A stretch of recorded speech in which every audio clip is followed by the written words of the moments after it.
Alhamdulillahirabbil alamin, puja puji syukur kehadirat Allah Subhanahu wa taala yang telah memberikan kita kenikmatan iman, kenikmatan Islam, kenikmatan menuntut ilmu, dan kenikmatan lain-lainnya yang mungkin kita tidak bisa menghitungnya.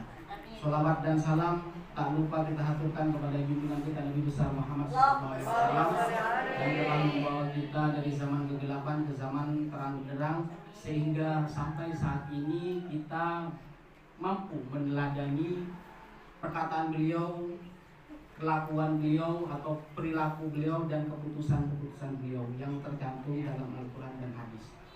Alhamdulillah, memang penting sebuah majlis, memang penting sebuah perkumpulan, memang penting sebuah tali ikatan. Dalam Islam itu ada yang namanya disebut akidah. Akidah itu artinya buhul. Buhul itu ikatan yang mengikat hidup kita, yang mengikat segala sesuatu yang ada di dalam kehidupan kita itu diikat oleh akidah. Akidah itu mengikat sampai mati pun kehidupan kita di alam barzah diikat oleh akidah. Jadi dasar akidahnya apa? Islam dan iman. Kalau Islam itu ketahuan ya, apa yang ada di rukun Islam ketahuan semua ya, bisa dilihat. Kemudian ada iman yang tidak bisa dilihat. Jadi perkumpulan apapun, apalagi perkumpulan majelis. Jadi majelis itu artinya tempat duduk, jadi duduk majelis. Jadi kalau jalis itu teman kita duduknya, itu teman namanya jalis. Jadi kalau majelis tempat kita duduk. Sebaik-baik tempat duduk adalah tempat duduk yang di dalamnya menyanjung dan memuji-muji Rasulullah SAW. Agar apa? Hikmah perkumpulan, hikmah majelis itu ada 3. Yang pertama, hikmahnya bisa ingat. Jadi walaqad yassarnal Qur'an lidzikri, atau walaqad taroknaha ayat. Itu yang tadi Quran. Jadi yang ada di dalam Quran itu namanya ayat qauliyah, kalamullah, yang dibicarakan, pembicaraan, sabda, firman. Ada namanya ayat qauliyah. Jadi tadi walaqad taroknaha ayat itu hanya kemana? Safinah, perahu, bahtera Nuh, itu bisa menjadi ayat. Ayat apa? Ayat kauniyah. Ayat kauliyahnya ada di dalam Al-Quran. Jadi yang termaktub dalam firman-firman Allah itu ayat kauliyah. Ayat kauniyahnya kita semuanya. Bahkan kita melihat kaum du'afa itu bisa menjadi ayat. Jadi ayat, ketika ada ayat itu artinya kita kan ingat tanda. Jadi ayat itu dimaksud yang termaktub di dalam Al-Quran kurang lebih 6.666 ayat itu tanda agar kita ingat. Afara'aitum ma tumnun antum takhluquna am nahnul khaliqun. Tidakkah kalian tahu tentang air yang engkau pancarkan. Jadi liqaul khitana ini, bertemunya laki-laki dan perempuan akhirnya memancarkan air. Am antum takhluquna am nahnul khaliqun. Apakah kalian yang menciptakan atau aku? Ya memang iya yang bikin laki-laki dan perempuan. Hakikat penciptaannya ada di sisi Allah. Hanya kita menyebutkan az-zikru, sebutkan itu Allah. Ingat, dalam arti ingat. Setiap hari kita diingatkan oleh sholat 5 waktu. Tandanya azan, mengajak, memanggil. Bahkan ketika sholat, Allahu Akbar itu apa? Takbiratul ihram. Jadi takbiratul ihram itu menandakan yang lain. Perkataan, perbuatan yang bukan sholat itu tinggalkan, hukumnya haram. Makanya disebut takbiratul ihram. Dari awal takbiratul ihram sampai kita salam, yang paling banyak butuh, yang paling banyak menyentuh tanah ketika apa? Sujud. Jadi ketika sujud itu yang paling banyak, bahkan 7 tulang. Jadi kalau di dalam hadis itu ada 7 tulang, sab'atu adzam, muka, dahi ya, dahi sama hidung. Kemudian apa lagi? Kedua tangan, 3. Kemudian apa lagi? 5. Kemudian ini 2, berarti 7 semua. Itu yang paling banyak. Karena sujud pun mengingatkan kita kepada Allah yang paling bawah. Jadi kalau penyebutan tadi abduhu wa rasul. Abduh dulu baru rasul. Abduh itu sangat ke dalam.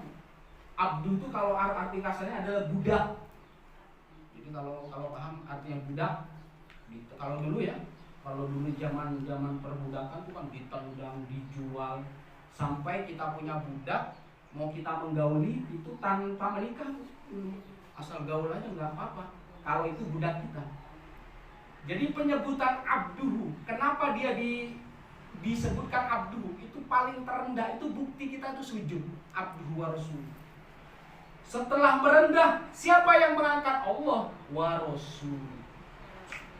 Jadi orang yang pengen dihormati orang yang pengen dimintain doa sama masyarakat, maka ukurannya adalah banyak bersujud. Jadi ketika kita sujud itu menunjukkan kita ingat. Sama seperti majelis-majelis seperti ini, perkumpulan seperti ini apa? Ingat kan? Jadi seperti ini ngajak kita sujud, meskipun bukan di dalam sholat. Atau kalau tadi apa Bu? Ada zikir ya? Ada zikir, ada apa tadi? Ratib. Jadi zikir yang ditertibkan tadi, bacaan kalimat thayyibah, kata-kata yang baik-baik. Itu sujud. Bahkan di dalam penciptaan pertama, ketika penciptaan Adam yang disuruh apa? Sujud. Jangan lupa. Antum takhluquna am nahnu khaliqun. Apakah engkau yang menciptakan atau aku yang menciptakan? Kata Allah. Jadi meskipun kita mampu, kita kuasa, kita mempunyai kelebihan, kita kaya raya, jangan lupa asal kita dari tanah. Bersujud pun bersujud menghadap ke tanah. Itu yang buktikan.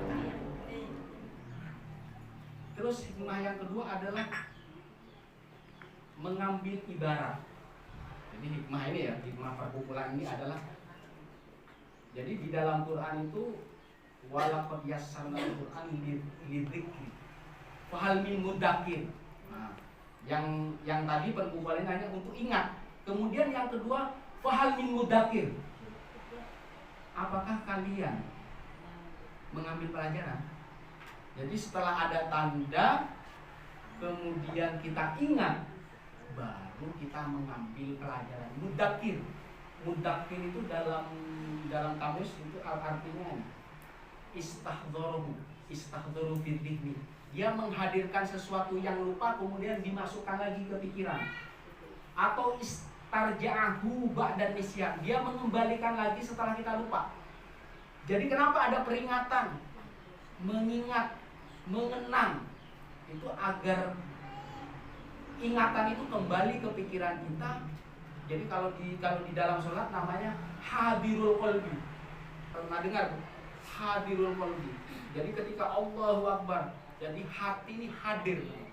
Jadi bukan Allahu Akbar pikiran bersama, jadi mikir hutang, mikir lainnya. Enggak. Hadirul qalbi itu hadir. Jadi selalu hadir. Kalau ini diterapkan di luar sholat, berhubungan sama orang, bersosialisasi, bermasyarakat, lahir batin ya Bu. Jadi yang dikatakan lahir batin, mohon maaf lahir dan batin, bukan hanya bagus secara zahir saja, tetapi batin kita bagus. Jadi mulut kita manis, hati pun manis. Itu yang disebut hadirul qalbi. Jadi idzakaro, mudzakir. Apakah kalian sudah mengambil pelajaran? Jadi ayat setelah ada tandanya kemudian kita ingat. Jadi kalau kita ingin tidak lupa kepada jan itu ada rambu namanya. Itu disebut tanda. Tanda. Jadi setelah ada tanda di sana, di sini, di sana, di sini, itu mengingatkan kita. Kemudian setelah itu apakah sudah mengambil pelajaran? Maksudnya adalah dilaksanakan. Bukan hanya ada tanda, kemudian mengingat, tapi dilaksanakan. Pelaksanaan. Mudzakir. Itu di dalam surat Qamar sampai disebutkan sebanyak 4 kali.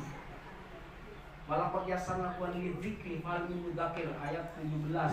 Kemudian ayat 22, ayat 32, ayat 40 itu sama. Secara tekstual itu hampir sama. Secara redaksi dia sama. Fahal min mudzakir. Jadi yang kedua ini, apakah kita mengambil pelajaran atau tidak? Kemudian yang hikmah yang ketiga, perkumpulan-perkumpulan seperti ini itu adalah mengikat silaturahmi.